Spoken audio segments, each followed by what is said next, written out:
Toca la tercera letra del tulip, que es la L. Ya. Y es L porque es de expiación limitada. De ahí viene la L, en inglés limit, que es limitado. Expiación limitada.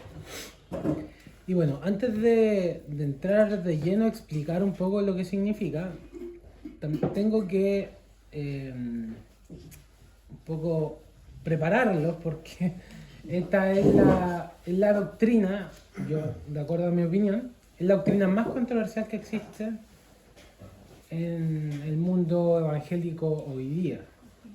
Es la doctrina más controversial respecto de que siempre se cuestiona a los reformados respecto de esta doctrina. Ahora, como hemos visto en las cosas en las clases anteriores, esto viene de la enseñanza de la Escritura. ¿Ya? El gran problema con esta doctrina, no es un problema en sí, pero causa confusión, es que hay muchos pasajes de la Biblia, y cuando digo muchos me refiero a por lo menos 5 o 6 pasajes, que parecerían afirmar todo lo contrario a lo que nosotros enseñamos. ¿Ya? Entonces es necesario explicar esos pasajes y también estarlos mirando. Por eso es que también se ha provocado mucha confusión respecto de esta doctrina, ¿ya? La expiación limitada. Esta doctrina se llama expiación limitada, o también ustedes la pueden encontrar como redención particular, ¿ya? Y enseña que la muerte de Cristo fue diseñada para salvar eficazmente a un pueblo específico, es decir, los elegidos. La última clase estuvimos viendo de que Dios elige desde antes de la fundación del mundo, de que Dios no lo elige a todos, y eso es evidente. Vimos cómo Dios elige de manera incondicional, de acuerdo a su soberanía. Entonces la doctrina que hoy día vamos a analizar enseña que, en breves palabras, que Cristo murió solamente por sus elegidos. Es decir, que Él murió por aquellos que fueron elegidos desde antes de la fundación del mundo. Ahora, como digo, esto es controversial porque generalmente, y como yo explicaba en la primera clase de la introducción histórica, al menos en nuestra cultura chilena cristiana, lo más común es el arminianismo. Por lo tanto, el arminianismo es el que propone que Cristo murió por todos los seres humanos. Ahora, de hecho, hay diferentes posturas respecto a eso, no hay solo una. Porque también se debe responder la pregunta, bueno, ¿fue un pago? ¿Cristo pagó por todos los seres humanos? ¿O Cristo hizo solamente posible la salvación para todos los seres humanos?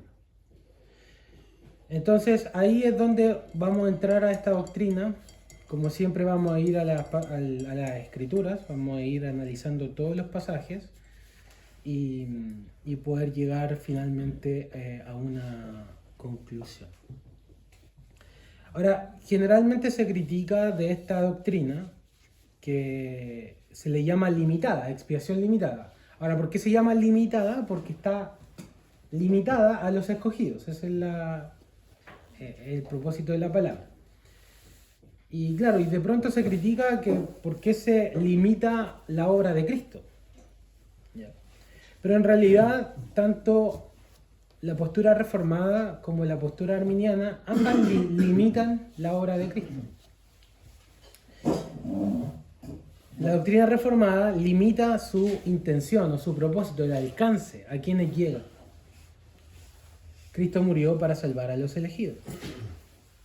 Pero el arminianismo, aunque dice que Cristo murió por todos, limita su eficacia, porque al final murió por todos, Él murió por nadie, en el fondo. Porque al final, para que alguien pueda ser salvo, tiene que agarrar esa salvación.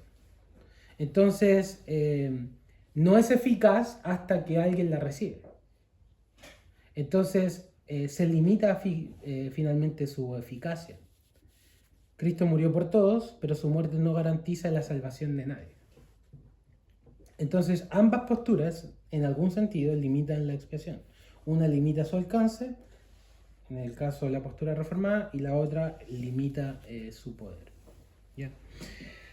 Ahora, ¿qué logró Cristo en la cruz? Esta es una pregunta muy importante que nosotros tenemos que hacernos para contestar la pregunta de la expiación.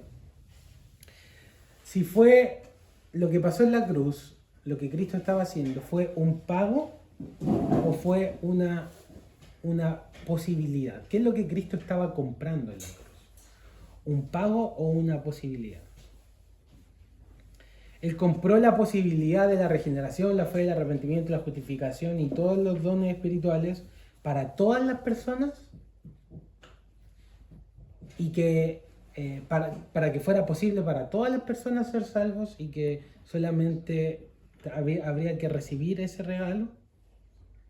O la cruz asegura efectivamente la salvación de algunas personas. Obviamente no asegura la salvación de todos, porque no todos son salvos, ¿cierto?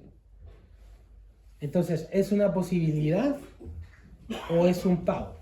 Porque si es un pago, no puede ser una posibilidad. Porque si es un pago, significa, por ejemplo, si decimos que pagó por todos, entonces todos se van al cielo. Porque si Él pagó la cuenta, todos se van al cielo. De hecho, Dios sería injusto en volver a cobrar la cuenta, porque estaría cobrándola 2 veces. La deuda de la justicia.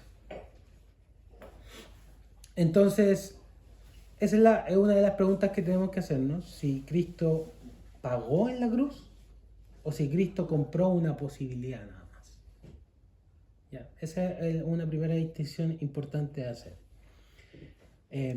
La postura reformada enseña que nuestra salvación descansa en la obra terminada de Cristo y no en nuestra capacidad, que efectivamente fue un pago completo por todos nuestros pecados, ¿ya?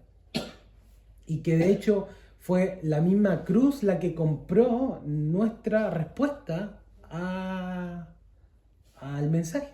O sea, compró el arrepentimiento, compró la fe, la regeneración, y todo eso fue comprado y pagado en la cruz. Y también nos da plena seguridad porque Cristo no intentó solamente salvarnos. Porque si fuera una posibilidad sería un intento nada más. O sea, todo lo que Cristo hizo fue un intento de salvar. Pero finalmente esa intención queda ineficaz hasta que alguien la active, por así decirlo. ¿Cierto? Entonces, si nadie la acepta, Cristo muere en vano, de hecho. Si nadie la acepta. ¿Ok? Ahora, también me gustaría hacer otra aclaración. Y es que esto tampoco es... Hola. Hola, hermano. Tampoco esta doctrina es una doctrina importante, pero no es esencial a la misma salvación. ¿Qué quiero decir? Que si alguien dice finalmente, bueno, yo no creo en la expresión limitada, no por eso significa que deja de ser cristiano. ¿Entiendes? De hecho, la mayoría de la gente no cree en la expresión limitada, estoy hablando de cristianos. Pero es importante ahora profundizar en esta doctrina, porque generalmente hay malas concepciones respecto a esto, ¿ya? Y como decía al principio, bueno, hay varios pasajes que uno se pregunta, bueno, ¿y qué pasa con Juan 3:16? Dios no amó al mundo. ¿Qué pasa con el pasaje de 2 Timoteo 2? ¿No dice que Dios desea que todos sean salvos y vengan al conocimiento de la verdad? Entonces, esas son cosas que nosotros debemos responder.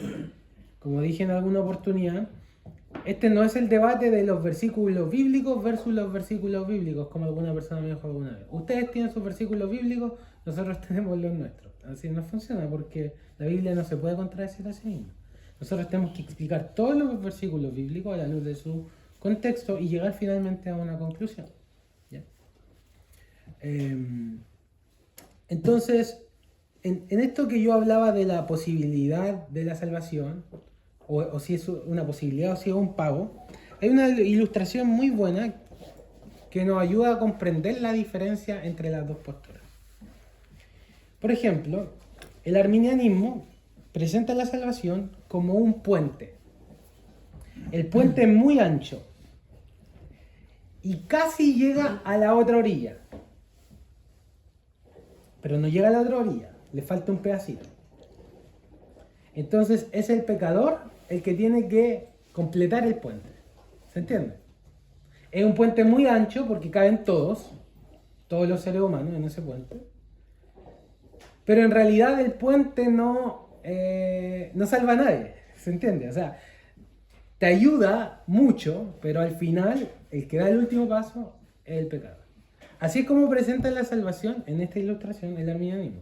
Dice que la salvación compra todo lo necesario, hasta el 99%, pero todo eso queda, o sea, no se llega al otro lado si tú no das el último paso, ¿cierto? Ya. Esa es la primera ilustración. Por otro lado, el calvinismo o la doctrina reformada presenta el puente como uno más estrecho, porque no caben todos, pero un puente que llega al otro lado. Entonces, finalmente, el puente está completo, no hay que completarlo, ¿cierto? Y la salvación está completa. La gran diferencia radica en cuál es la visión de la condición humana. Y aquí nos remontamos a la primera clase de la depravación total. Y ustedes se fijan que estas doctrinas están muy conectadas. Y generalmente no se puede como no creer una mientras se afirma la otra, porque es como un sistema lógico. Nosotros decíamos que el hombre está muerto en sus delitos y pecados, ¿cierto? ¿Recuerdan ustedes eso? Y que por lo tanto el hombre no puede, en su propia naturaleza, aceptar el mensaje, recibir a Cristo, arrepentirse, porque está muerto. Entonces, inmediatamente la ilustración del puente pierde poder, porque si nadie puede, entonces el último pedacito que falta, de todas formas no podemos cruzarlo, porque nosotros no podemos cruzarlo. ¿Se dan cuenta?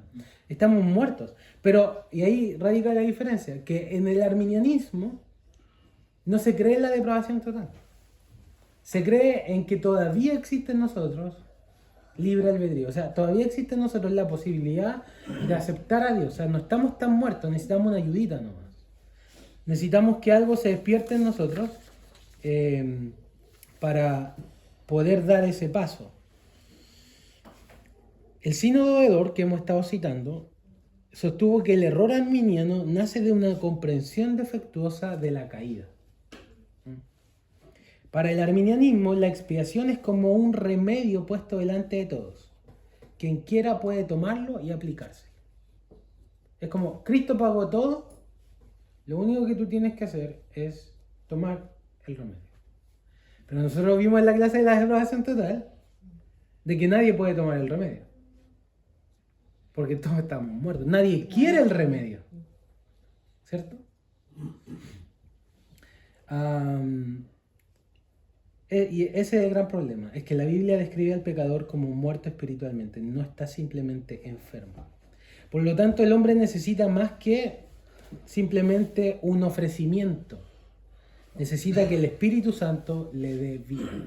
Aquí yo quiero hacer una analogía, que si nosotros sacamos el Espíritu Santo de la escena y solo dejamos el ofrecimiento de Dios a través de la predicación del Evangelio, hermanos, nadie se convertiría.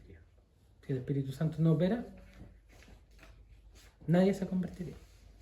O sea, nadie completaría en la visión arminiana, nadie podría saltar ese pedacito que falta del puente.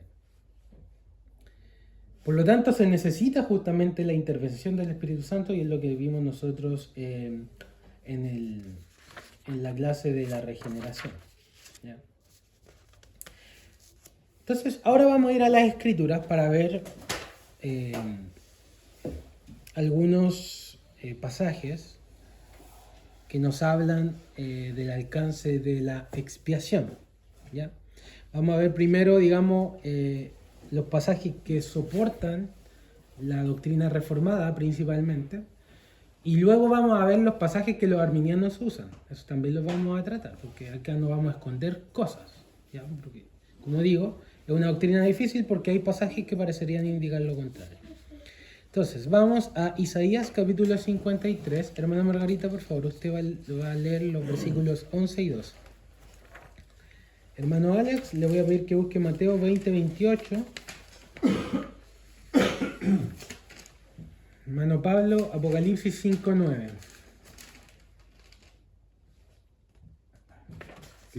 5:9. Claro, estos son algunos pasajes, hay más, pero vamos a introducirnos con esto. 11 y 12, mi hermano. Verá el fruto de la aflicción de su alma y quedará satisfecho. Por su conocimiento justificará mi siervo justo a muchos y llevará las iniquidades de ellos.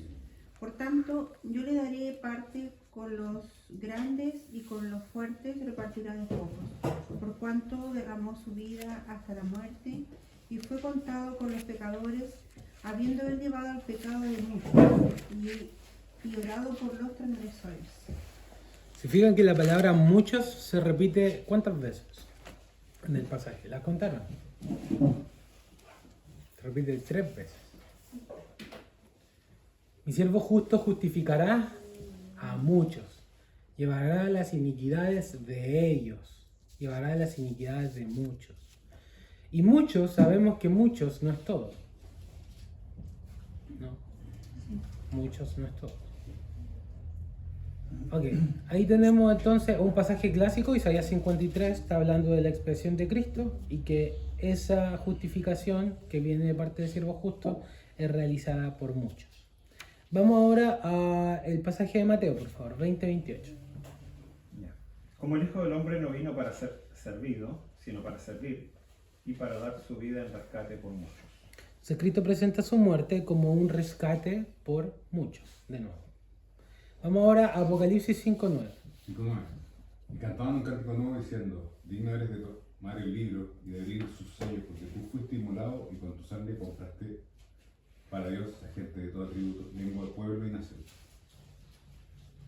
Fíjense ahí como el canto final en Apocalipsis 5:9 describe la redención o la expiación, ¿no? Derramaste tu sangre, ¿no? El cordero inmolado, como un pago. De hecho, la versión que leyó dice que pagó, ¿no? La última vez. Porque tú fuiste inmolado con tu sangre, nos has redimido para Dios de todo linaje, lengua y pueblo y nación. Nos ha redimido, y leíste otra versión que decía, sí, que ha pagado. Sí. No, ¿Y que ha la redimido. de la verga, no? Ok. ¿Y qué? Perdón. O comprado era la palabra. Sí. Que compró, sí. Sí. Porque tú fuiste inmolado y con tu sangre compraste para Dios a gente de toda tribu, lengua, pueblo y nación. Claro. Ahora fíjense lo que dice ahí, gente de toda tribu, lengua y nación, o sea, de entre, o sea, no los compró a todos, ¿se entiende? Sino que compró a gente de entre toda tribu, toda lengua y toda nación. Y esos son los que están cantando en ese lugar. Otro pasaje también que, bueno, estos son algunos pasajes, como digo, pero por ejemplo, Efesios 5, cuando está esto de los maridos, ¿ustedes recuerdan? Y Pablo le está hablando a los maridos. Dice, maridos, amad a vuestras mujeres, así como Cristo amó a la iglesia y se entregó a sí mismo por ella. Esa frase, cuando dice Cristo se entregó a sí mismo, está refiriéndose a su muerte. Cristo se entregó a sí mismo, ¿por quién? Por ella. ¿Y quién es ella? La iglesia. ¿La iglesia? ¿La iglesia son todos? No. Se entregó a sí mismo por ella.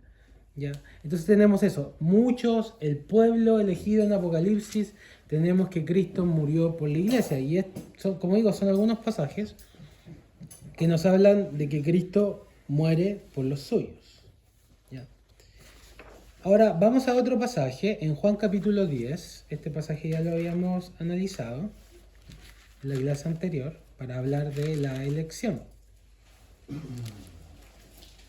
Y ahora vamos a empezar al revés, porque primero habíamos empezado de que Jesús había dicho que Él es el buen pastor, da su vida por sus ovejas, y finalmente eso lo relacionamos en el versículo 26, 10:26, cuando dijimos que Jesús le dice a los fariseos: vosotros no creéis porque no sois de mis ovejas.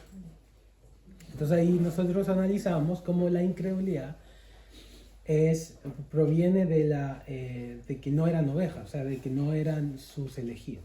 ¿Ya? Ahora, vamos a hacerlo al revés en esta ocasión. Versículo 26. Vosotros no creéis, les dice Jesús, porque no sois de mis ovejas, como os he dicho. Entonces hay personas que no son ovejas de Cristo.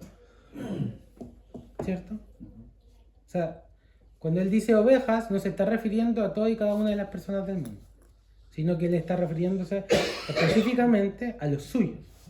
Mis ovejas, a los que trae, a los que escuchan su voz, etc. Y le dice a los fariseos: ustedes no son de mis ovejas. Y pues, esa es la razón por la cual no creen. Ahora, teniendo eso en consideración, volvamos al versículo 11. Yo soy el buen pastor su vida da por las ovejas. Y eso se repite de nuevo en el versículo 14. Yo soy el buen pastor y conozco a mis ovejas, las mías me conocen, así como el Padre me conoce, yo conozco al Padre y pongo mi vida por las ovejas. Es justamente una sustitución, es un pago. Él está comprando a sus ovejas por su pago. Y luego el versículo 26, no son todos sus ovejas, los fariseos no eran sus ovejas. Entonces la conclusión lógica es: ¿Jesús da su vida por los fariseos? ¿Por qué no? ¿Y Él da su vida por quiénes? Eso fue. Claro, estos fariseos, porque entendemos que, por ejemplo, Pablo, claro, no estoy hablando de la clase, ¿no? Sino de estas personas específicas, que está acá el Señor hablando. Entonces, claro, nosotros concluimos a través de esto que el Señor no da su vida por todos, porque es un pago, porque Él está comprando, porque Él está derramando su sangre en sustitución, de manera que Él está comprando a estas personas para sí mismo, las está redimiendo. Entonces Cristo nos redime a toda la raza humana. Vimos en la clase pasada que no toda la raza humana es elegida. ¿Ok? Ya, hasta aquí, hermanos. Entonces Cristo muere por las ovejas, hay personas que no son de sus ovejas, por tanto la intención de la muerte de Cristo está dirigida particularmente a las ovejas. Y por eso se llama esta doctrina expiación limitada, porque está limitada a personas específicas. Estas personas son los elegidos. Nuevamente, ¿sabemos nosotros quiénes son los elegidos? No. Por lo tanto, ¿a quién tenemos que predicarle? A todos. Porque de entre ellos van a salir los elegidos. ¿Ok? Ya, hasta aquí, hermanos. Dudas, preguntas, consultas, quejas, rasgadura de vestiduras.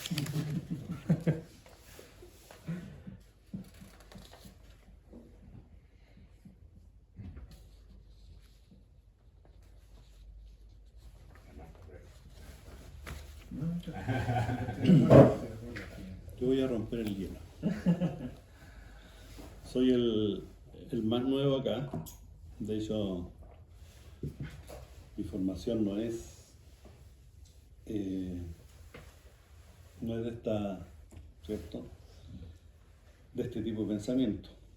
No quiero decir que lo rechazo, sino que yo he tenido no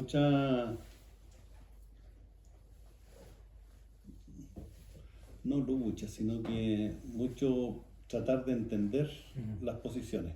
Perfecto. ¿Ya? Y hay cosas que me cuesta, yo aparte de eso, yo he leído todo, yo le he mostrado a usted todo lo que he tratado de leer, de hecho yo me quedo durmiendo, escuchando, y durante la noche escucho mucho muchas cosas. Y de hecho anoche mismo, no sé por qué cantidad de veces ya lo he escuchado ya, sobre Calvino, sobre Lutero, y una parte que me dejó dando vuelta me decía, Lutero abrió la puerta, Calvino la cerró. Minuciosamente, así como bien, muy suave la cerró. Y yo decía, ¿qué quería decir con eso? Ujú. Lo que pasa es que, de acuerdo yo estaba analizando a Calvino también como persona, ¿ya? Ujú. Y la otra vez creo que se lo comenté, Calvino era una persona muy rígida, muy estricta. De hecho, lo mandaron a una ciudad y él puso el orden en esa ciudad Ujú. y la ciudad se cuadró con él. Y eso mismo él lo trató de implantar en su método. Ahora, hay cosas que no me quedan claras. No es que difiera, sino que no me quedan claras. Sí. Por decir, cuando usted dice, pastor, me cuesta entender que limitemos un poco a Jesús. Yo encuentro que es limitarlo un poco, que haya hecho ese sacrificio solo por algunos. Ujú. ¿Me entiende? Ujú. Según mi pensamiento, Ujú. el mío, de San Jorge, ¿ya? Del Evangelio de San Jorge, yo creo que el Señor como que con su sacrificio nos pone a todos en la línea de partida, por decirlo de alguna manera. ¿Ya? Estoy tomando un poco más o menos de lo que dice Pablo, yo corro la carrera, qué sé yo. Y en el camino viene todo lo que yo he tratado de entender, ¿ya? El llamado eficaz, todo eso. Sino que el Señor los pone a todos en la línea de partida, y en el camino es donde muchos, es como la vida, como muchos se van a caer, muchos van a perseverar, muchos van a seguir, muchos se van a arrepentir, muchos van a blasfemar, muchos van a, qué sé yo, van a arrancar, ¿me entiendes? Yo lo veo así. A mí, para mí Dios es un Dios muy misericordioso, mucho más de lo que yo puedo entender. Por eso digo yo creo que el Señor a todos le da la oportunidad. Siendo que Él conoce los corazones, obviamente por eso ahí va lo que dice usted en la enseñanza, que algunos van a ser escogidos, porque Él sabe quiénes no van a ser. Ujú. Pero de todas maneras yo creo que es tan bueno que así todo nos da la oportunidad a todos nosotros de poder predicarle a los demás también. A lo mejor logramos cambiar a alguien, no sé. Yo sé que la enseñanza de usted dice que nosotros no hacemos nada, no tenemos nada que ver ahí. Pero si no fuera así, entonces ¿para qué predico? ¿Para qué oro? ¿Me entiendes? Porque lo manda la palabra, sí lo manda la palabra, pero por algo tiene que ser. Yo voy un poco más allá, por algo tiene que darnos esa posibilidad a nosotros de predicarle al mundo, o sea, o si no sería un mandato vacío, po. Claro. Sí, lo entiendo. ¿Me entiendes? Y a mí se me enreda un poco, porque yo le digo, a lo mejor es porque yo vengo de otro tipo de formación, Sí. y estoy tratando de aclarar las cosas. En base la he ordenado bastante, ¿ah? Sí, no, se La he entiende. ordenado bastante, de acuerdo a lo que he estudiado, y yo analizo mucho lo que estudio acá, Ujú. todo. Lo analizo mucho. Y lo llego a estudiar, y lo repaso, y lo veo, y todo. Pero, por eso digo yo, hay cosas que no me cuadran, a lo mejor es por mi sistema de enseñanza nada más. Sí. No sé. Sí. Gracias, hermano, por su sinceridad. A lo mejor le va a molestar. No, para nada, no, si no me molesta, es lo que yo dije también, dije en el principio, y yo sé, y yo entiendo que, de hecho, la mayoría de cristianos es dificultoso para ellos, y sobre todo, yo dije al iniciar la clase, esta doctrina es la más complicada de todas. Entonces, yo entiendo las dudas, yo entiendo que muchas veces hay cosas que no cuadran. Ahora, nosotros sí, lo que decimos es que el hombre en su salvación no puede hacer nada, en su salvación, y que necesita una intervención sobrenatural de Dios. Pero obviamente luego de que el hombre es salvo, Dios sí lo llama a seguirlo, a santificarse y todo eso. Y el hombre ahora tiene una nueva naturaleza y el hombre puede hacerlo una vez que es regenerado. Pero antes de ser regenerado, ahí es donde nosotros vemos que las escrituras hablan claramente de ese estado, de que el hombre no puede acercarse a Dios. Lo leíamos en Romanos 3, no hay nadie que busque a Dios. Entonces, cuando la Biblia dice esas cosas, lo que el hombre necesita es que Dios intervenga. Entonces, ¿a quiénes interviene Dios? Y ahí hacíamos la pregunta de la clase pasada. ¿A quiénes interviene? Porque no interviene a todos. No intervino a Faraón, no intervino a Judas Iscariote, no intervino a estos fariseos. ¿Es Dios injusto por eso? No, porque el hombre es responsable de su pecado también. Entonces Dios no interviene a todos, Dios interviene a algunos. Y decíamos que Dios interviene a los que eligió.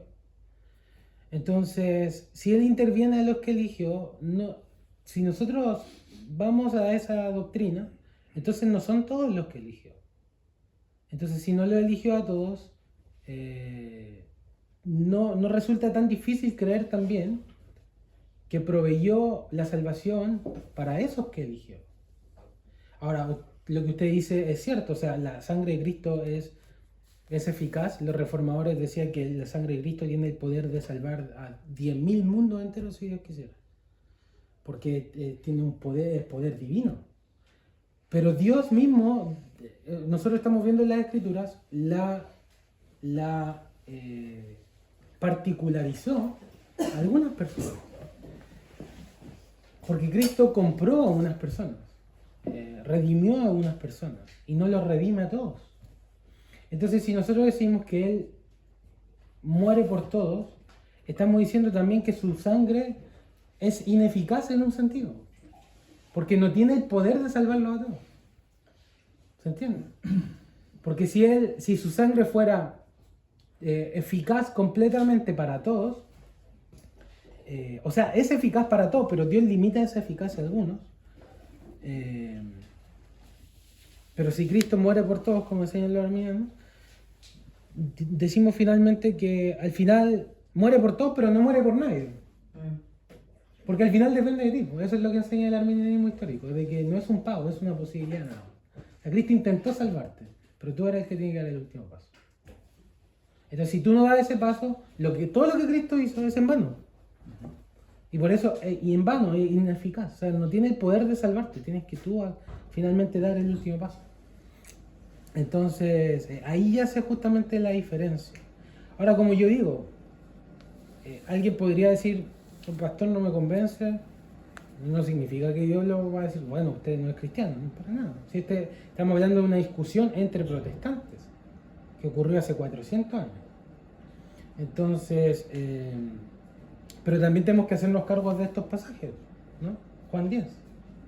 El pastor da su vida por sus ovejas, y luego dice que no todas sus ovejas, que da su vida por su iglesia, que redime un pueblo de entre toda tribu, lengua y nación, que justifica a muchos. Entonces tenemos que hacernos cargo de esos pasajes también, como lo explicamos. Si Cristo redime, que redime significa que libera, que compra. Entonces si dice que redime y decimos que Cristo redime a todos o que Cristo muere por todos y su sangre es redentora, entonces todos deberían ser salvos, no algunos. Claro, al final se dice, bueno, pero tiene que aceptarlo. Te pone la línea, como usted mismo decía, te pone la línea y tú tienes que desde ahí agarrarlo. Ya, pero estamos muertos. No, pero le pone la línea, pero con reglamento, se podría decir, Ajá. con normas. ¿Me entiendes? Y dentro de esas normas, no sé, caen todas las cosas que la palabra te indica. Claro, pero es que nadie puede guardarlas, nadie puede aceptarlas si Dios no interviene. ¿Y en quiénes Dios interviene? Dios no interviene en todos. Finalmente, la responsabilidad recaería en el hombre, de acuerdo a eso. Yo pongo las condiciones, ustedes parten de cero, pero es tu responsabilidad llegar a la meta. Entonces en eso Dios se desliga de toda responsabilidad y dice... Es que es mi avanza. responsabilidad, pero tomado la mano el Señor. No es que el Señor te deja botado. El Señor no te abandona, sino que tú vas con Él. Ahora, por eso digo, yo lo decía, porque estoy súper equivocado, Claro. y lo más probable. ¿Ya? No, Cuando uno, claro, el Señor, por eso digo, yo creo que el Señor da esa oportunidad a todos. Ahora, Claro, no todos llegan porque si no, ¿para qué habría juicio si los que van a llegar son solamente los elegidos? ¿Qué juicio va a haber entonces pues, si son los elegidos? El ¿Me juicio, entiendes? Por eso hay cosas que me hacen preguntarme otras cosas. claro. Estoy medio enredado. Hay un pasaje del Salmo 65 que dice: bienaventurado el que tú escogieres y atrajeres a ti para que habiten en tus atrios. En el fondo, es el Señor el que obra y claro, usted dice camina de la mano del Señor. Pero ¿quién tiene más poder? ¿Es el Señor el que me toma de su mano o es yo el que me tomo de la mano del Señor? El poder está en Dios que me toma de su mano. El hecho de que yo me tome de la mano del Señor no tiene ningún valor, porque yo soy tan débil y frágil que puedo caer en cualquier momento. Pero si el Señor me dice que Él es quien me toma y quien me lleva, como lo dice Romanos 8, que nos garantiza, está la garantía de que por Él nosotros llegamos. Entonces, no es que no sea mi responsabilidad, porque el hombre siempre va a ser responsable por su hecho, pero en cuanto a la salvación, es Dios quien me toma de la nada y quien me lleva hasta el Sí, no, extremo. ahí estoy de acuerdo. Pero sí, por eso te digo, en eso estoy de acuerdo. O sea, yo creo que el Señor es quien te llama, quien te tiene escogido. ¿Y por qué me explico eso? Por mi caso. Claro. Yo no tenía por dónde estar, o sea, no tenía por dónde estar acá sentado. Ujú. Ujú. Sí, fue Dios el que interviene al final, por Sí. eso nos damos cuenta. Hermano, usted quería. No, creo que hay dos cosas que hay que separar. Uno que el nuevo nacimiento, el llamado eficaz, y el proceso de santificación, que es el tema que involucra al hermano y lo completa. Claro. Claro, nosotros justamente vimos eso. El llamamiento eficaz de la regeneración es una obra plenamente de Dios. Ahí nosotros no hacemos ni decidimos nada, porque estamos muertos. Entonces es Dios quien llama y regenera. Pero luego de eso, claro, ¿recuerdan ustedes el orden de salvación? Llamamiento eficaz, regeneración, fe y arrepentimiento. Ahí nosotros recién respondemos. Pero respondemos porque Dios operó en nosotros. Entonces, por eso es Dios opera, luego viene fe y arrepentimiento, luego de eso viene la justificación, la adopción, y luego de eso viene la santificación, y luego de eso la perseverancia y después la glorificación. Entonces es Dios el que opera, Él opera sobre los que elige, los que ya eligió desde antemano, vemos que Dios elige, y entonces ahora lo que estamos hablando es que estos que elige también Él ha derramado su sangre por ellos. Y que Él ha pagado su salvación. Entonces, lo que yo decía un poco del doble pago, eso también hay que tenerlo en consideración. Porque si Cristo ha pagado por todos, y después manda al infierno a los que no creyeron, en el fondo está cobrando la cuenta dos veces. Porque Cristo pagó una vez. Entonces los que llegan allá, claro, dice, bueno, pero tú no creíste. Pero Cristo murió por... Y aquí vamos a otra cosa. ¿Por cuántos o cuáles pecados Cristo murió? Por nosotros. O sea, no hay ningún pecado en tu vida que Cristo no haya muerto, incluso lo que no hemos hecho, ¿cierto? Okay. Una pregunta, ¿la incredulidad es un pecado? Entonces, incluso el incrédulo podría justificarse delante de Dios. Porque la incredulidad también es un pecado. Y si Cristo murió por todos los pecados de todas las personas, ¿está incluida la incredulidad o no? Por lo tanto, incluso alguien que nunca haya confesado a Cristo, por eso digo, si Cristo pagó por todos los pecados de todas las personas, entonces todos nos vamos al cielo. No existe el infierno. Sí, pero es que tienes que recibirlo, pero es que la incredulidad también es un pecado. Y si Cristo murió por ese pecado, ¿por qué Dios te va a cobrar la cuenta dos veces?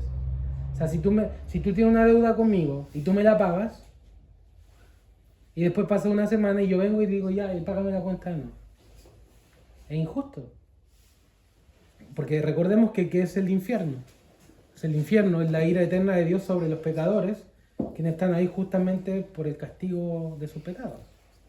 Dios no manda arbitrariamente a la gente al infierno, la manda porque merecen estar ahí y tienen una deuda infinita con Él. Y esas deudas son sus pecados. ¿Cierto? Entonces, por la deuda de sus pecados, van a la ira de Dios. Pero Cristo murió por todos. Entonces, Cristo pagó esa cuenta. No, pero es que tiene que aceptarla, tiene que creerla. Pero Cristo también pagó por la incredulidad. Él pagó por nuestra incredulidad.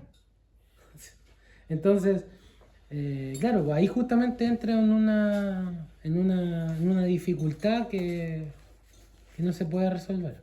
¿Mm?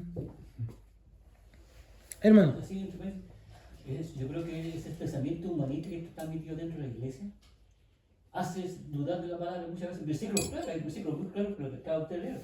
Pero siempre el hombre buscando la quinta pata del gato para que el yo te haga guiar, más que la palabra.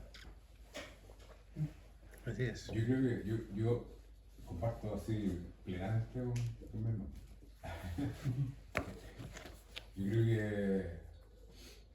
que estamos demasiado,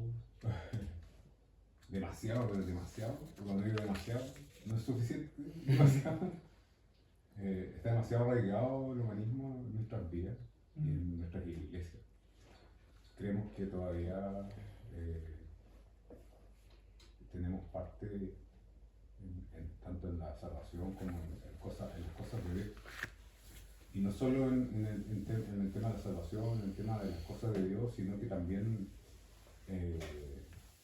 creemos que tenemos parte en la mente de Dios, cómo Dios hace las cosas. Y eso también es algo que me acordaba recientemente, justamente lo que veíamos en el Salmo el viernes. Y es algo que vemos a lo largo de todos los salmos, de que hay puntos en que el salmista como que parecía que le reventara el cerebro. Hay puntos en que cuando leemos los salmos, el salmista simplemente como que no tiene palabras, o como que no sabe expresar, porque hay puntos en que llegamos en que ¿cierto? Vamos hacia el conocimiento de Dios, llegamos al conocimiento de Dios, pero hay un punto en que el conocimiento de Dios no nos entra en el cerebro de nosotros. Entonces, ¿qué pasa? Que finalmente, siempre, claro, tratamos de bajar el conocimiento de Dios a nuestro entendimiento, pero entendemos que no es posible. En eso a veces caemos en errores de tratar de conceptualizar la mente de Dios.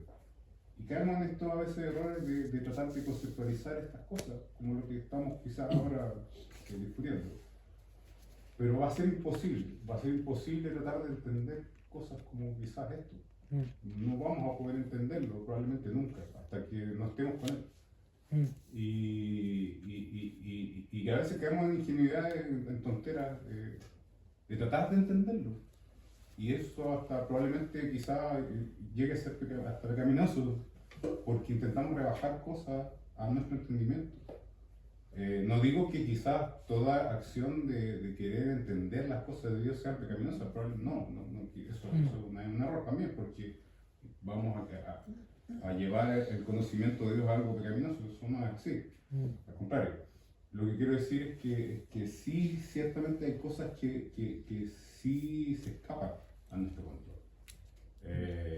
Y a veces es abrumador, como le pasaba muchas veces a muchos señores. En particular entiendo que a David, que cuando uno llega a un conocimiento es como que esto me abruma.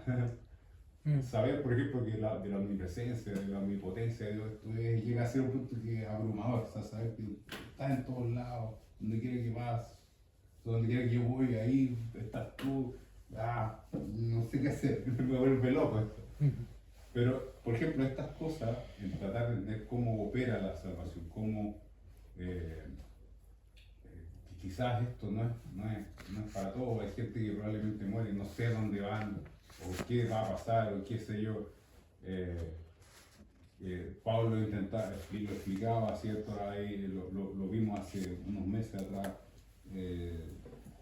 qué pasaba, por ejemplo, en la iglesia de Tesalónica, lo vimos. Son preocupaciones que están siempre latentes ahí. ¿Qué pasa con la gente que muere, habiendo creído en el Señor? ¿Qué sé yo? Pero hay puntos en los que nos vamos a ver ahí como que nos vamos a poder ir un poco más allá, o que vamos a llegar a ese como techo, donde nuestra mente tiene un tope. y creo que simplemente hay cosas que el Señor tiene ahí, nuestra mente con un límite, ¿ya? Y que son estas cosas que precisamente en el caso de, por ejemplo, en el cánones de oro, dice que efectivamente son temas difíciles de tratar y que hay que dejarlos como ahí, como que, ok, esto es difícil, esto es lo que se plantea, esto es lo que se deja aquí, son difíciles de tratar. Creo que a veces,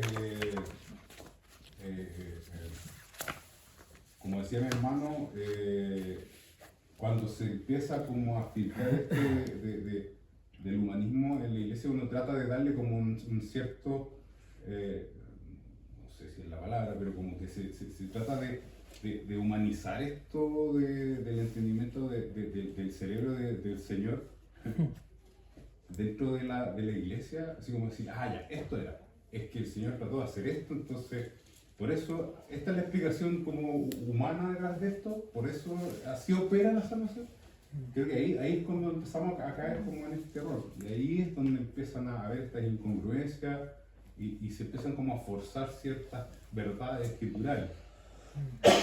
Por eso como que hubo que hacer, como que golpear un poco la mesa y ocurrieron como, ¿cierto?, todo el tema de lo que estamos conversando ahora, ¿ya? Precisamente porque se trata de dar una explicación como media humana, porque fue precisamente lo que ocurrió, o sea, hay como detrás el humanismo como tratando de operar detrás. Y ahí es donde están los errores. No es algo humano que ocurra aquí. No es algo, no hay nada humano operando, ¿ya? Cuando empieza a meterse el humanismo detrás, siempre termina mal, siempre hay algo humano, ¿ya? Y sabemos quién es también el que está ahí metiendo un poco el comando. Entonces, ojo con estas cosas. Siempre que tratamos de nosotros, desde la perspectiva humana, siempre que el hombre quiere hacer algo, siempre que el hombre quiere poner parte suya dentro de las cosas de Dios, las cosas nunca terminan muy bien. La perspectiva humana siempre es limitada, siempre reduce, trata y nunca es suficiente. Siempre tiene limitaciones y entendemos que el Señor no es limitado, el Señor su mente es más que todo. De hecho, lo leíamos también el viernes por ahí en Jeremías, creo que aparece que es absurdamente limitado, no tiene límites. De hecho, lo tenía por ahí anotado ese día, no lo alcanzamos a leer, pero creo que no sé si nos alcanza, ya estamos encima de la hora, pero como para compartirlo, no sé si acaso lo tenía anotado aquí, como para compartírselo Sí, cuando dice, ¿quién entendió la mente del Señor? Sí, ¿Quién le dio el consejo primero? ¿Quién le enseñó a él lo que tiene que hacer? Sí, tal conocimiento es demasiado maravilloso para mí, dice el salmista, alto eso no lo puedo comprender. Sí, perdón, en Isaías 75, que habla sobre el conocimiento, dice, porque mis pensamientos no son vuestros pensamientos, ni vuestros caminos son mis caminos, dijo Jehová. Como son más altos los cielos que la tierra, así son mis caminos, más altos que vuestros caminos y mis pensamientos más que vuestros pensamientos. Déjenme, por último, y ya nos queda poquito, Y a propósito, entre paréntesis, esta es la primera mitad de la clase, la otra mitad la vamos a ver el otro domingo, que ahí vamos a analizar los argumentos arminianos y los pasajes que parecerían indicar lo contrario. Y vamos a ir explicándolo eso acá en su contexto. Pero para finalizar esta clase me gustaría que reflexionáramos en devocionalmente en lo que significa la expiación particular de Cristo para nosotros. Que Cristo efectivamente derramó su sangre por nosotros, que Él murió por nosotros, que específicamente Él nos llamó, nos buscó, nos trajo y derramó su vida por nosotros. Eso nos lleva a pensar que la salvación finalmente es del Señor. Porque por gracia sois salvos por medio de la fe, y esto no de vosotros, sino que es don de Dios. Es Él el que nos compra, es Él el que nos paga. Él no solo sufre por nosotros, pero Él paga por nosotros. Y su sangre finalmente nos ha comprado. Es por su sangre que tenemos acceso a la sangre de su cruz. Dice Colosenses 1:20 que Dios nos ha reconciliado haciendo la paz por la sangre de su cruz. Y esa sangre es eficaz para nosotros. O sea, nos ha salvado completamente, nos ha salvado plenamente, nos está transformando. Y finalmente es como la sangre del Cordero de la Pascua en la noche del éxodo israelita. No estuvo puesta sobre todas las puertas, ¿cierto? No estuvo puesta sobre la puerta de los egipcios, pero estuvo en nuestros dinteles y en nuestros postes, y eso hace que el ángel de la muerte no pase por nuestra vida. Es la única diferencia entonces en la sangre derramada. Entonces, mirarlo también devocionalmente, en el sentido de es esa sangre la que ha quitado mi pecado, la que ha borrado mi maldad. Y finalmente adorar al Señor por eso, porque si no fuera por esa sangre, sería imposible para nosotros tener paz con Dios. Es su sangre y la sangre de su cruz la que compra finalmente todas las bendiciones espirituales que están en los lugares celestiales para nosotros. Entonces esa sangre es eficaz, lo vemos en nuestra vida, es poderosa, transforma y tenemos que seguir anunciando el Evangelio, seguir predicándolo a nosotros, a todas las personas. Finalmente Dios es quien va a operar en los que Él ha escogido y va a hacer que hagan lo imposible, que es creer y arrepentirse. Eso es imposible para el hombre natural. Solamente Dios puede operar ahí. Así que el hecho de ser llamado, escogido, de que Él nos ha amado desde antes de la fundación del mundo, como dice también Pedro, de que el Cordero fue inmolado antes de la fundación del mundo. O sea, Él nos escogió en Cristo. O sea, ya fuimos como cubiertos de sangre, ya fuimos vistos como cubiertos de sangre, aún antes que se pusiera la primera piedra en este universo. O sea, estamos unidos a Jesús. Y eso debe ser para nosotros un motivo de alabanza y de bendición. Amén. Vamos a orar. Pedirle que el Señor nos siga ayudando, siga trabajando en nuestras vidas. Ver a mi hermano Jacob. Que ore, por favor. Señor, gracias te damos esta mañana porque nos concedes estar meditando en tu palabra. Abre nuestros corazones, nuestras mentes, Señor, que puedan ser receptivos a tu palabra, Señor. Te pedimos que estos temas doctrinales que estamos tratando, Señor, puedan ser el motivo de edificación para nuestra vida, que puedan contribuir, Señor, a que seamos fortalecidos en ti, saber que tú nos llamaste, tú nos amaste desde la eternidad. Gracias, Señor, por este amor eterno, porque nos prepara también nuestros corazones ahora para seguir en los servicios que aún restan.